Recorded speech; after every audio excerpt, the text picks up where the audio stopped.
ये है दिल्ली क्राइम मोर्चा news network.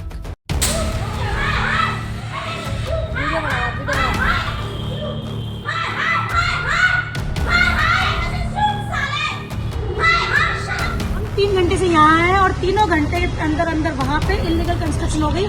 पूरा की पूरी उन्होंने सड़क बंद कर दी है और दीवारें खड़ी कर दी है। पूरी कंस्ट्रक्शन चल रही है।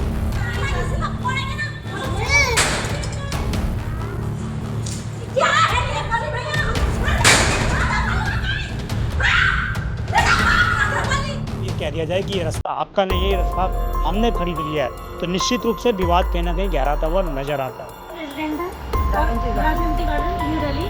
और हमारे साथ क्या हुआ कि जब हमारी मेन एंट्रेंस पे कब्जा कर लिया गया है, 3 घंटे से हम पुलिस स्टेशन में रहे, कोई कार्रवाई नहीं हो रही, कुछ नहीं बोला।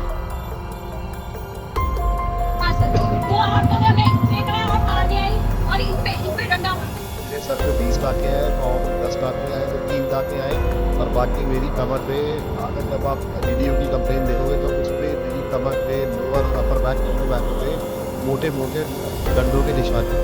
ऐसे क्या अगला 16 करोड़ रुपए दे और मैं रास्ता छोड़ दूंगा, फिर वो रिकॉर्डिंग कहा सर? सारे के सारे लोग पवन सिंगल पे आपके आज 15 दिन हो गए। ये देखिए, ये चोट का निशान ना मैंने अभी बनाया ना चिट्ठी कटी, ये उस दिन से ही है। एक दिन पहले बुलाया गया और उसने ये बोला कि भैया मैं तुम्हारा रास्ता बंद करता हूँ, ये मेरी प्राइवेट कंपनी और जो उसने मैं रजिस्ट्री पति को क्या हुआ तब तो मैंने देखा मेरा पति हाथ यहाँ से पूरा पूनम घूम और हाथ ऐसे मैंने उसका दिल इतना कि नहीं कहा अगर ये मर गया आप तो अगर मारना थप्पड़ मारो चटाका मारो सामने आके लड़ो ना, हाथ से हाथापाई करो, पीछे से आप प्राण मारो। अगर उसकी जान चली जाती इसकी बेटियों को रोटी कौन देता? तो भी हम डर जाते हैं। और इस आदमी ने लगातार हमारे आंखों में स्प्रे और हमें लोहे की रॉड दिखा के हमें इस तरह से इसने दहशत फैलाई हमारे अंदर। उसके पीछे पुलिस वालों ने हमसे कहा हम औरतों से बात नहीं करेंगे। हाँ, पुलिस वालों ने कहा हम औरतों से बात नहीं करेंगे और हमें थाने से भी हाथ पकड़ के बाहर निकाला गया। और ये रिकॉर्डिंग आप थाने के कैमरे में जाके देख सकते हो। कहाँ तक क्योंकि औरतों को बात करने का ढंग नहीं आता। उससे पूछा नहीं आपने कि आपकी जो मुख्यमंत्री है दिल्ली की वो औरत हैं? 10 साल से यहीं से जा रहे हैं, यहीं से आ रहे हैं और इसके खुद के कैमरे में रिकॉर्ड है। बाकी हम यहीं से जा रहे हैं, यहीं से आ रहे हैं, तो जो चीज हम 10-15 साल से इस्तेमाल कर रहे हैं उसमें एकदम ये जबरदस्ती क्यों करा? और 16 लाख लगाता था, 16 तारीख से डेट हो गई है, कहाँ है पुलिस? हम गरीबों की कोई सुनवाई नहीं है, पैसों वालों की सुनवाई है। जिसके पास पैसा है उसी की सुनेगी पुलिस। पुलिस कहते बोली बढ़ाओ, हम तो आपके साथ खड़े, हम पैसे कहाँ से लाएं? आदमी आता है डंडा पकड़ के और बोलता है इस सालियों को मैं बताऊँ। ये गाड़ियाँ पिछले 15 दिनों से बाहर नहीं निकली है क्योंकि कोई रास्ता बचा ही नहीं है, कहीं पर रास्ता आने जाने के लिए है ही नहीं। हमारी एब्सेंस में पवन सिंगल एमएस इंस्टीट्यूट का जो ओनर है वो ये सारे काम करवा रहा है और उसने हमारा रास्ता ब्लॉक कर दिया है। सीम तक के प्रॉपर दीवारें बना दी गई है। हम 3 घंटे से यहाँ, वहाँ 3 घंटे से कंस्ट्रक्शन कर रहे हैं।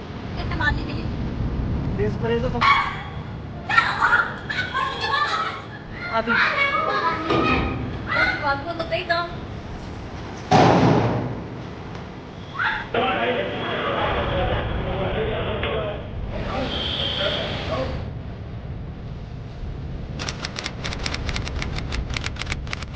नमस्कार, जय हिंद। आप देख रहे हैं दिल्ली क्राइम मोर्चा। दर्शकों, मेरी मौजूदगी इस वक्त लाजपती गार्डन मेन जेल रोड के पास है और मैं आज आपके सामने एक ऐसा मामला लेकर आने वाला हूं। अगर आप कहीं पर प्राइवेट प्रॉपर्टी खरीदते हैं ये सोचकर कि आपको जो प्रॉपर्टी मिल रही है उसके बाद हालात बिल्कुल ठीक रहेंगे, तब आपको सचेत हो जाने की आवश्यकता है, क्योंकि धीरे धीरे ऐसे लोग प्रॉपर्टी खरीदने में आ रहे हैं जो पहले तो रेजिडेंस के लिए प्रॉपर्टी खरीदते हैं, फिर उसके बाद धीरे धीरे या तो उसको कमर्शियली कन्वर्ट कर दिया जाता है या वो कमर्शियल प्रॉपर्टी ही होती है, लेकिन जो उसके साथ सुविधाएं होती हैं उसमें और सुविधाएं ऐड कर लेती हैं और जो परिवार रहते हैं उन परिवारों को धोखे में डाला जाता है। मैं आपको एक ये दीवार दिखा रहा हूँ, देखिए, ये 15 से 16 दिन पहले ही ये दीवार की गई है। ये दीवार अभी की गई है और ये पहले यहाँ पे लगभग 8 से 10 परिवारों का रास्ता हुआ करता था। यहाँ से लोग मेन घूमकर वहाँ उधर की तरफ जो है जेल रोड पड़ जाता है, उधर इनका रास्ता था और ये चीज़ बाकायदा जब इनको मकान की रजिस्ट्री की गई है तो बाकायदा वो चीज़ मेंशन भी है। आप पीछे देखेंगे, पीछे देखिए ये रास्ता बाकायदा खुला हुआ है कि इधर से कोई भी लोग आ सकता है और इधर सीधे वो निकल सकते हैं। अब बताया जा रहा है लोगों के द्वारा कि ये रास्ता खुला हुआ था, इसको 15 दिन पहले बंद किया गया और बंद करने के बाद जब इन्होंने इसका विरोध किया तो इनके ऊपर जानलेवा हमला किया गया इनके परिवार के सदस्यों पर। मैं इन लोगों से भी जुड़ूंगा और आपको मैं दूसरा रास्ता दिखा देता हूँ। ये देखिए, ये छोटी सी रास्ता था, ये बंद पड़ा हुआ था जब इन्होंने प्रॉपर्टी खरीदी है। अब इसको खोल दिया गया है। आप देख लीजिए, ये पूरा फ्लैट है, इसमें लगभग 7 से 8 परिवार रहते हैं और इन परिवारों को ये दिखाया गया था कि आप ठीक जेल रोड के बराबर में आपका फ्लैट है, आपको आने जाने में कोई परेशानी नहीं होगी। लेकिन आज नौबत ये आ गई है कि इनको अपने घर से निकलने के लिए भी सोचना पड़ रहा है। 15 दिन इनके घर में जो लोग हैं उनको गाड़ी निकालने 15 दिन हो गए हैं। गाड़ियाँ देख रहे हैं आप, ये गाड़ियाँ पिछले 15 दिनों से बाहर नहीं निकली हैं क्योंकि कोई रास्ता बचा ही नहीं है, कहीं पर रास्ता आने जाने के लिए है ही नहीं। लोग मजबूरन जो है प्राइवेट व्हीकल्स और इस तरह के अन्य संसाधनों का उपयोग कर रहे हैं। मैं ज़रा महिलाओं से जुड़ता हूँ, इनसे जानता हूँ कि क्या मुद्दा था और आखिरकार इनके सदस्य पर किस प्रकार हमला किया गया और हमलावर कौन था। क्या नाम है आपका? मेरा नाम मंजू शर्मा है। मंजू शर्मा जी, हाँ, आप जिन पे कौन से फ्लोर पे रहती है? 3rd फ्लोर पे मैं रहती हूँ। 3rd फ्लोर पे रहती है। मेरे ही हस्बैंड है जिन पे इन्होंने हमला कराया। कब की बात है? पवन सिंघल ने 16 तारीख की, 16 अक्टूबर की। 16 अक्टूबर। हाँ, तो ये लोग यहाँ पे से इन्होंने यहाँ पे लगातार गाड़ियाँ लगा दी। गाड़ी लगाने के बाद जब हम यहाँ पे गए तो पवन सिंघल ने अंदर से पवन सिंघल कौन है? पवन सिंघल है MS इंस्टीट्यूट का मालिक। तो जैसे ही हम यहाँ पे गए उसने अंदर से वो जो छोटी छोटी जालियाँ थी वहाँ से स्प्रे करना किस शुरू तरह कर का स्प्रे? ये आंखों में जो इससे जलन आती है, बिल्कुल घुटन सी हो जाती है, उस स्प्रे डाला है उन्होंने। कि आप लोग यहाँ पे रास्ता पे हाँ, ना खड़े हो पाए और जगह बची भी नहीं थी, हम वहाँ जा भी नहीं सकते थे अपने मेन गेट में। तो हम लोगों ने यहाँ से घूम के फिर हम अपने मेन गेट पे गए कि ताकि हम उस मेन गेट को खोलें ये जो गुंडागर्दी कर रहे हैं वो रोक सके। लेकिन हम जब वहाँ पे पहुँचते हैं तो इन्होंने इन्हीं की एम्प्लॉय थी, रेनू नाम था उसका, उन्होंने वो लगातार, हम बात कर रहे हैं, वो लगातार हमारे आंखों में स्प्रे कर रही है, हमारे और इनके आंखों में भी स्प्रे करा और लगातार हम बोले जा रहे हैं, वो लगातार स्प्रे कर रही है। फिर उसके बाद उसने हमें मारा भी। फिर उसके बाद एक आदमी आता है डंडा पकड़ के और बोलता है इन सालियों को मैं बताता हूँ। वो डंडा लेके, लोहे की रॉड थी या डंडा था वो नहीं पता, पूरा ब्राउन कलर का था, इतना हम पे मतलब हमें इस तरह, हम उस घर के लोग हैं जहाँ पे हमारे माँ बाप हमें अगर थोड़ा सा भी डांटते हैं ना तो हम रोना शुरू कर देते हैं। वैसे उनकी बेटी हूँ मैं, ऐसे माँ बाप की जिद की वो डांटते हैं तो भी हम डर जाते हैं। और इस आदमी ने लगातार हमारी आंखों में स्प्रे और हमें लोहे की रॉड दिखा के हमें इस तरह से इसने दहशत फैलाई हमारे अंदर। उसके बाद एक आदमी आता है, इसका बोलता है कि अरे एक आदमी पिट रहा है, वो आपका ही पति है, वो ये आपका ही पति है। इस तरीके से इसने हरकतें करी। जब मैं भाग के गई कि मेरे पति को क्या हुआ, तब तक मैंने देखा मेरा पति हाथ यहाँ से पूरा खूनम खून और हाथ ऐसे, मैंने जैसे उसको देखा मैंने भी क्या कहता है फिर इसके गेट पे जाके ऐसे पूरा भला इसको सुनाया और इन लोगों को बिल्कुल भी तरस नहीं आया। जब हमने पुलिस को भी हेल्प के लिए बुलाया तो पुलिस ने भी, हम उनसे लगातार बोले जा रहे हैं ये दो औरतें जिन्होंने स्प्रे करा हम पे क्या कहते हैं हमला करा है, लेकिन पुलिस वाले ने हमारा साथ नहीं दिया। वो सुनते जाए लेकिन कोई एक्शन नहीं ली। जब मैं लगातार बोलते जा रही कि औरतें, तो उन्होंने औरतों को भी उठवा के अंदर भिजवा दिया था। उन्होंने मास्क पहन रखा था मुँह पे दोनों ने, तो वो भी अंदर चले गई थी। फिर उसके बाद जब मैंने आए थे वहाँ पे सुभाष सहरावत, उनको बोला मैंने, मेरे पति के लगी है, प्लीज़ आप इनको हॉस्पिटल ले जाइए। जब आधे घंटे तक बोलने के बाद तब इन्होंने वो क्या कहते हैं यहीं के वो है। मुझे ये बताइए, ये प्लॉट आपने कब लिया था? ये प्लॉट 2017 में हमने लिया था और इसने 2023 में लिया है। तो क्या सोच कर लिया था ये प्लॉट? और उन्होंने हमें ये बताया था, उन्होंने ये बोला था कि क्या कहते हैं ये मेन रास्ता है आपका, इधर से कोई नहीं है, इधर से पूरा बंद था, ये यहाँ से पूरा बंद था, यहाँ से कोई रास्ता था ही नहीं। उन्होंने जब हम सब ने, मैं सबसे पहले आई हूँ 2015 में मैंने इसको मतलब लेने की बात की थी और 2016 में मेरी रजिस्ट्री हुई। किससे लिया था आपने? मैंने लिया था राजेश कुमारी से, रमेश कुमारी भारद्वाज से। ये उनकी प्रॉपर्टी थी अपनी या वो मकान मालिक? जो बेच रही थी वो रमेश कुमारी भारद्वाज थी, जिनके पति थे दीपक भारद्वाज जो कि मर चुके थे। उसके बाद वो सारी प्रॉपर्टी रमेश कुमारी ने बेची है। और तब हम यहाँ आए ना, तब ये बिल्कुल ग्राउंड था, ये सामने पूरा सारा ग्राउंड था। और जो इससे जो उधर वाली प्रॉपर्टी है ना, वो बिल्कुल टूटी फूटी और टीन टप्पड़ थी, बिल्कुल बनी हुई नहीं थी। तो हमने यहाँ से इसलिए लिया था कि उन्होंने हमें ये कहा था यहाँ पर फ्लैट बनेंगे, जैसे हमने ये फ्लैट बनाए हैं ऐसे ही ये फ्लैट बनेंगे। लेकिन बोला गया था कि यहाँ पे रहने के लिए फ्लैट बनेंगे 200 गज और 100 गज, क्योंकि नहीं बोला था कि कमर्शियल बन जाए, नहीं बोला था। और तब जब ये बनने लगी तब उन्होंने कहा हम यहाँ, तब ये बनने लगी, तब हमने कहा इसमें ना फ्लैट का कहाँ नक्शा है, आप जो कुछ और बना रहे हो। तब उन्होंने कहा ये ऑफिस बन रहा है। तब हमने उनका विरोध किया था। अब जब आपने हमें ये कहा था कि हम यहाँ फ्लैट बनाएंगे तो आप यहाँ ऑफिस क्यों बना रहे हो, तब उन्होंने कहा आपको ऐसी कोई दिक्कत नहीं आएगी, क्योंकि हमने आपकी बिल्डिंग से हट के ये दीवार की है। हमने आपको ये 17 फुट का रास्ता दे दिया है, जिससे आपकी किसने बोला था आपको? ये हमें जो रमेश कुमारी भारद्वाज का बिल्डर है, क्या नाम है बिल्डर का? उनको बल्ली बोलते हैं, वैसे उनका नाम बलबीर है, बलबीर सिंह है। वो उन्होंने हमें बोला था आग बहन तू डर मत, ये हमारा तेरे को 17 फुट का रास्ता दे दिया गया तुम सबको। का रास्ता आपके लिए था? 17 फुट आप आपके देख सकते हैं, ये 17 फुट का रास्ता है, जिसमें उन्होंने कहा था आपके ऊपर कभी कोई दिक्कत नहीं आएगी। और जब हमने ये लिया था ना 2016 में, उससे पहले भी उसने हमें यही रास्ता दिखाया था, उसमें मेंशन नहीं है 17 फुट। लेकिन जब ये बिल्डिंग बनने के बाद जितनी भी रजिस्ट्री हुई है 2018 के बाद जितनी भी रजिस्ट्री हुई है उसमें 17 फुट मेंशन है। और जो ये हमारे इधर है, जो ये ईस्ट में है, ये कौन सा, ये नॉर्थ में, ये हमें बिल्कुल क्लोज दिखाया गया है। ये बिल्कुल क्लोज दिखाया गया है, बिल्कुल बंद था आपका, है ना? यहाँ से कुछ ले। इससे पहले एक बार हमने पहले ही रिक्वेस्ट की थी, भाई इधर सड़क है, बच्चों को लाने ले जाने में दिक्कत आ रही है, तो जो बल्ली है, जो बिल्डर है, उसने कोशिश की थी गेट लगाएं, लेकिन ये पीछे बिल्डिंग वाले सारे खड़े हो गए थे, अब हम यहाँ से नहीं खोलने देंगे, क्योंकि ये 40 साल से बंद है, तो आप कैसे खोल सकते हो। तब से भी हम यहीं आ जा रहे हैं, और ये सारी चीज़ हमारे कैमरे में भी है, जो बाहर दुकानें हैं ना उनके कैमरे में भी रिकॉर्ड है। अब हम पिछले 10 साल से यहीं से जा रहे हैं, यहीं से आ रहे हैं, और इसके खुद के कैमरे में रिकॉर्ड है। अगर हम यहीं से जा रहे हैं, यहीं से आ रहे हैं, तो जो चीज़ हम 10-15 साल से इस्तेमाल कर रहे हैं उसमें एकदम ये ज़बरदस्ती क्यों करा। और 22 सितंबर को तब इसने यहाँ ईंटें गिरवाई, उससे 2 दिन पहले इसने कहा था मैं यहाँ दीवार करूँगा, तब हमने कहा था आप दीवार नहीं कर सकते क्योंकि हमारा भी रास्ता हमारे रजिस्ट्री में है। तो इसने जो ज़बरदस्ती 22 सितंबर को करवाई, तब हमने पुलिस बुलाई, लेकिन इसने पुलिस वालों को वापस भेज दिया। पुलिस वालों ने हमसे कहा हम औरतों से बात नहीं करेंगे। अच्छा, हाँ, पुलिस वालों ने कहा हम औरतों से बात नहीं करेंगे, और हमें थाने से भी हाथ पकड़ के बाहर निकाला गया। और ये रिकॉर्डिंग आप थाने के कैमरे में जाके देख सकते हो। हम 8 औरतें गई थी, हमारे साथ एक डॉक्टर मनीष गए थे। उस टाइम हमारे घर पे कोई आदमी नहीं था, सब आदमी ऑफिस गए हुए थे। और तब उसने थाने वाले जो आयो है, उसका नाम मुझे नहीं पता, उसने हमें हाथ पकड़ के थाने से बाहर निकाला। बोला मैं औरतों से बात नहीं करता, क्योंकि औरतों को बात करने का ढंग नहीं आता। उससे पूछा नहीं आपने कि आपकी जो मुख्यमंत्री हैं दिल्ली की, सेकंड- वो औरत हैं? सुनो, आपने पूछा नहीं उससे? सेकंड डे जब मेरे हस्बैंड और सारे बिल्डिंग के आदमी सेम डे शाम को गए, तब उनसे एसएचओ से बात हुई। तब उन्होंने कहा अगर रेखा गुप्ता को कुछ हो जाता है तो उसकी शिकायत कौन लिखेगा, मुरमुरे जी को अगर कुछ हो जाता है तो उनकी शिकायत कौन लिखेगा। तब उनको कोई जवाब नहीं आया, आयोग को कोई जवाब नहीं आया। लेकिन उससे पहले तो हमारे साथ बदतमीजी कर चुके थे ना, बाद में चाहे कुछ भी हो।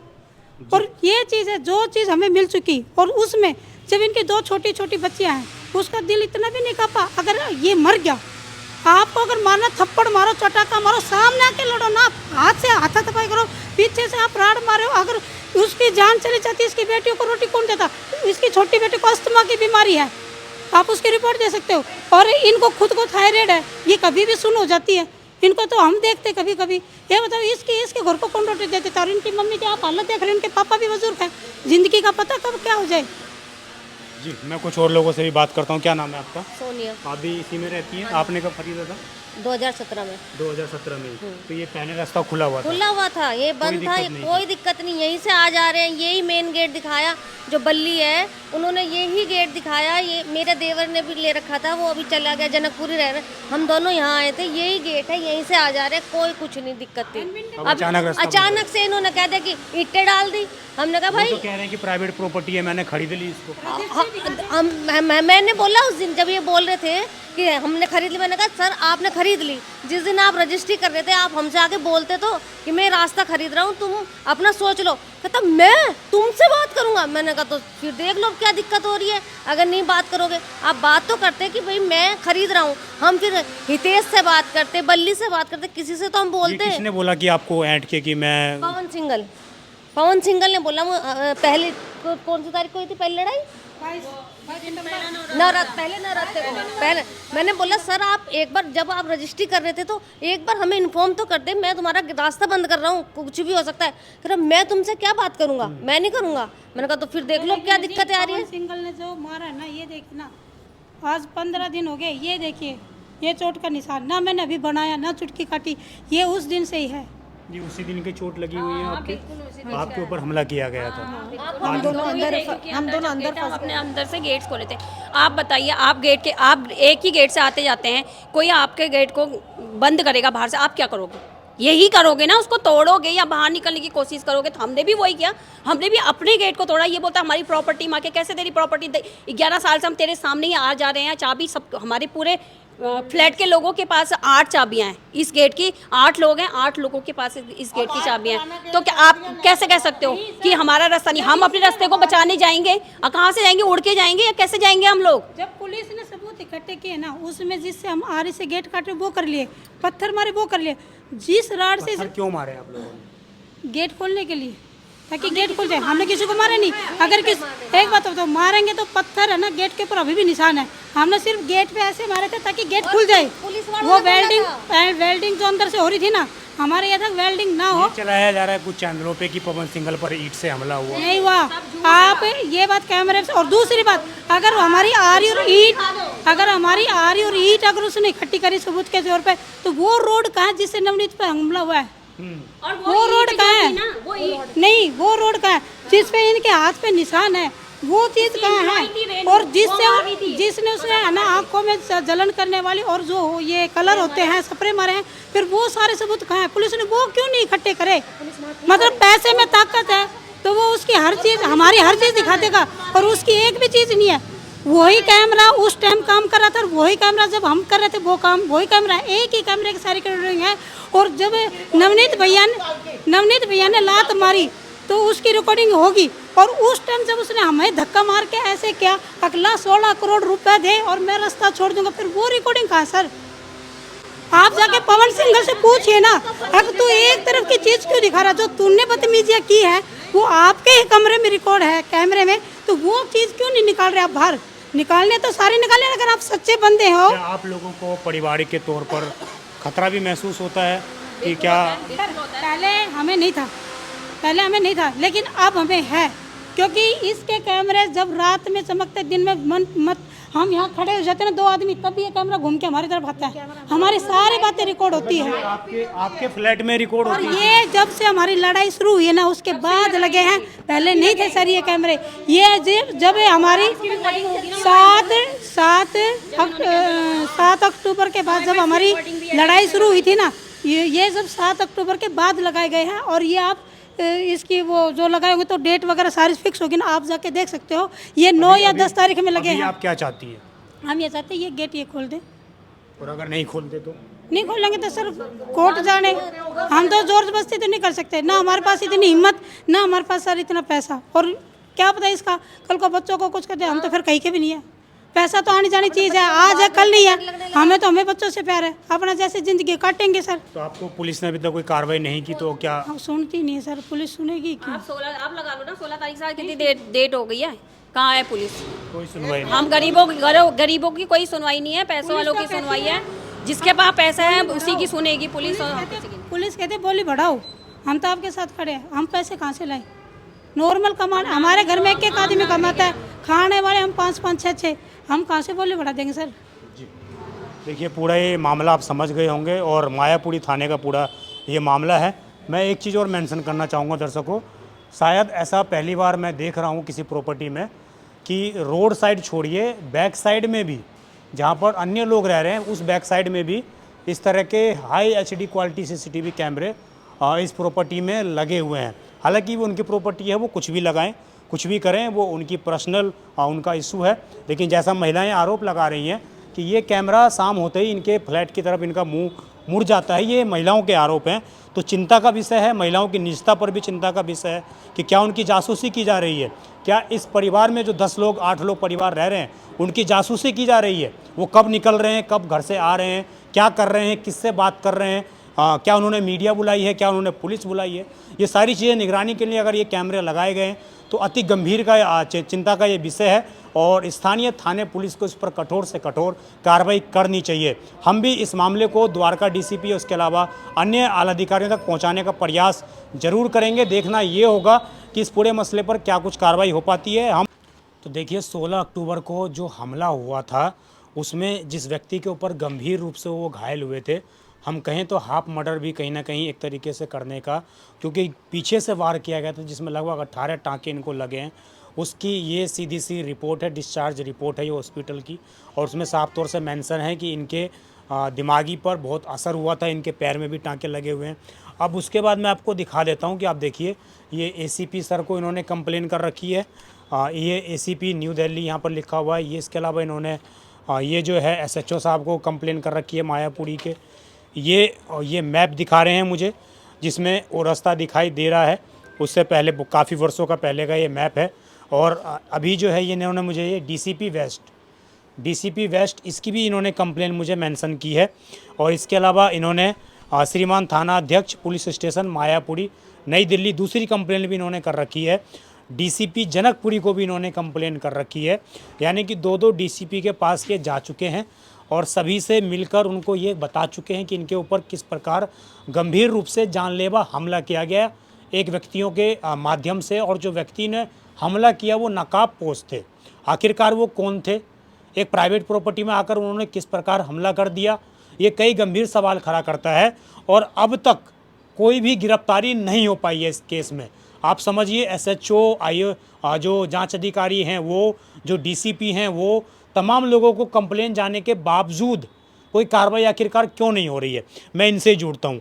क्या हुआ था उस दिन वास्तव में? क्या हुआ था 19 तारीख को, आप जो बता रहे हैं? वैसे 16 अक्टूबर को हुआ था। तो ये हमारा रास्ता बंद कर रहे थे। आपको मैंने वीडियो भेज दिए हैं।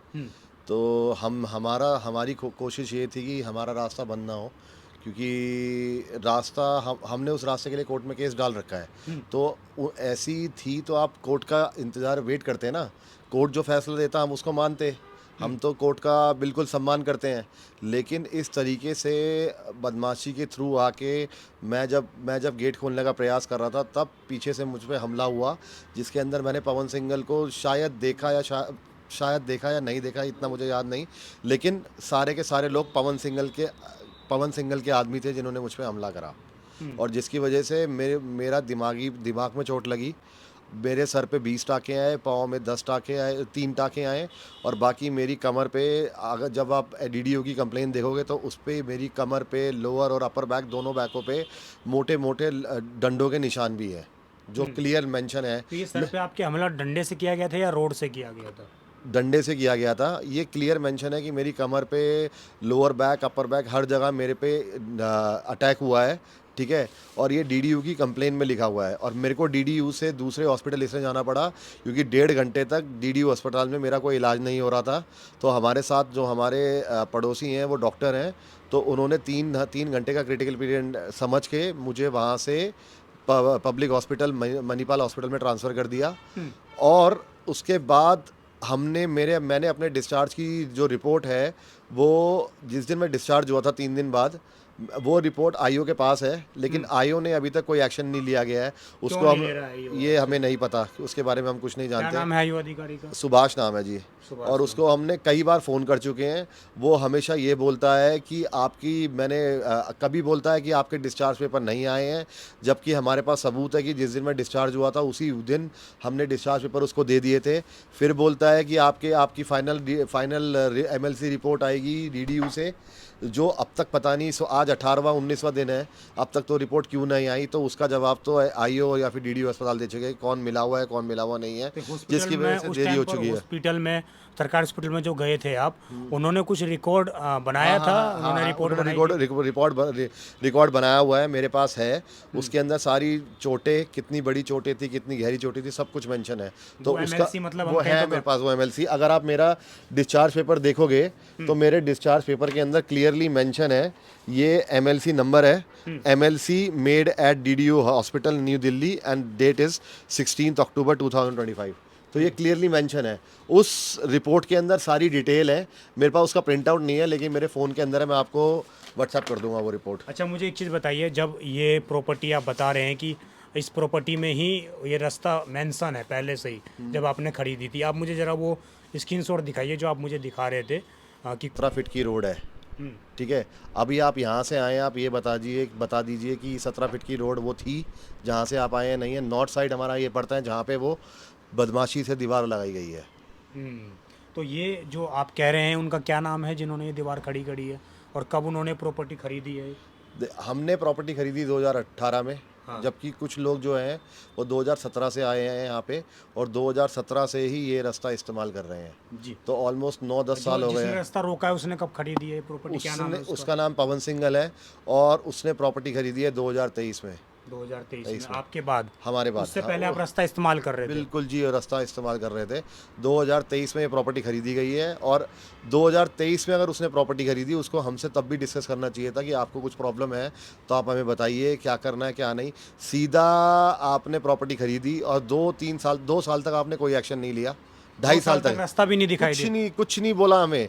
सिर्फ हमें नवरात्रों से 10 दिन पहले बुलाया गया और उसने ये बोला कि भैया मैं तुम्हारा रास्ता बंद करूंगा, ये मेरी प्राइवेट प्रॉपर्टी हो चुकी है। और जो उसने हमें रजिस्ट्री का पेपर दिखाया, उसके अंदर रजिस्ट्री 2023 की है, जनवरी 2023 की। और हमसे कोई डिस्कशन नहीं हुआ। उसके बाद ये सीधा हमला और जो ये रास्ता बंद हुआ, जिसकी वजह से हमारी गाड़ियाँ अभी तक बाहर नहीं निकली हैं। 20 दिन से हमारी गाड़ियाँ अंदर की अंदर पड़ी हैं। जी, क्योंकि रास्ता बचा ही नहीं है आप लोगों के निकलने के लिए। अभी आप क्या उम्मीद रखते हैं, क्योंकि आप तमाम अधिकारियों पर जा चुके हैं, क्या उम्मीद है? कोई उम्मीद है, दिख रही है आपको कहीं पर कोई कार्रवाई होगी? जी, हमें अपने कानून पे पूरा भरोसा है। हमने कोर्ट में केस डाला है, कोर्ट फैसला जो लेगा हम उसको स्वीकार करेंगे। जी। बिल्कुल स्वीकार करेंगे, ठीक है। लेकिन मेरा सिर्फ एक रिक्वेस्ट है, जो मेरे पे हमला हुआ, जो अटैक हुआ, उस पर अभी तक कोई कार्रवाई नहीं हुई है अभी तक। उस जहाँ पे मेरे पे हमला हुआ उसके ऊपर CCTV कैमरे रखे हुए हैं, लगे हुए हैं, जो कि HD कैमरे हैं। वो जांच पड़ताल की गई? बिल नहीं की गई। तो जिसने मुझ पे अटैक कराया, पवन सिंघल, वो कैमरा उसके अंडर आते हैं। अगर वो उस टाइम की CCTV फुटेज डिलीट होती है या कुछ होता है, तो उसका रिस्पॉन्सिबल सिर्फ पवन सिंघल है और कोई नहीं है। वो ये कह रहे हैं कि आप लोगों ने मिलकर उनके ऊपर ईंट से हमला किया, आप लोग उनके ऑफिस में गए थे ईंट से हमला करने के लिए।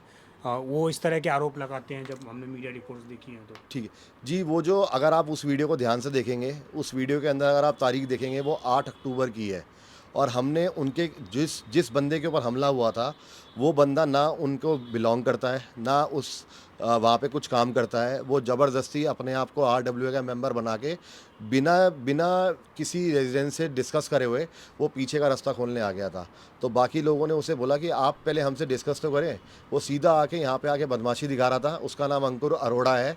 वो यहाँ पे आके ज़बरदस्ती बदमाशी दिखा रहा था, और उसने एक अंकल के ऊपर, मतलब एक हमारे ऊपर पुलिस वाले रहते हैं, उनके ऊपर जब हमला करा, तब उनकी बेटी ने उनको पीटा था। और ऐसा भी नहीं पीटा कि ईंटें बरसाई हैं।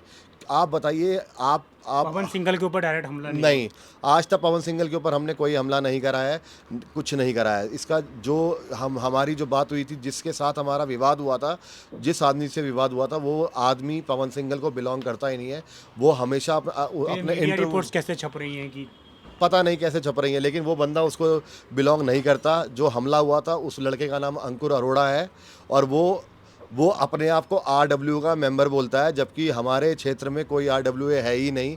अपने आप नाम लिखकर बिना इलेक्शन के अपने आप ही सब RWA बने हुए हैं। अच्छा, अब आपने ये सारी बातें हमें बताई हैं। आप, मुझे पता लगा है कि पिछले 15-20 दिन से इसी घर में कैद हैं। करेक्ट। आप घर से बाहर नहीं निकल पा रहे हैं, क्या वजह है?